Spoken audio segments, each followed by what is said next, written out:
So we were back for the second part of our garden building install, and today it was a case of backfilling and making good the final parts of the install. As mentioned yesterday, we were trying out these danger cable below plates that were going in instead of tape for the first layer. Literally 1 metre by 150, and you sort of just slot them and lay them together over the cable like you would do anything else. Obviously very easy to put in and much easier than the tape, and we just did them slightly above a first little layer of soil we'd backfilled over our ducting. Let's be honest, they still are a light plastic and they're not designed to handle a full contact spade dig here as we've shown because we tried it. But they are thicker than the tape, so obviously it's going to be slightly better protection and it will alert people to knowing that there is a cable below it, just in case anyone's wondering. Other than that, we then did a further backfill, another layer of tape, and then the last backfill of which we put our turf squares back on top again.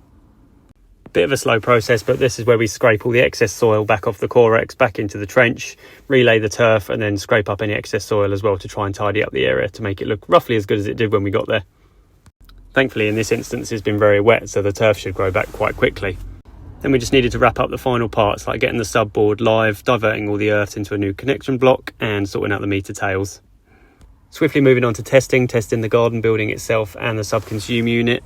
Then the last hour is always dedicated to all those little jobs that just need doing, just to smarten things up a little bit. Siliconing up any holes that we've drilled through, tidying up and sweeping all the garden building and through the garage area we've been through, and washing everything down because it was particularly muddy.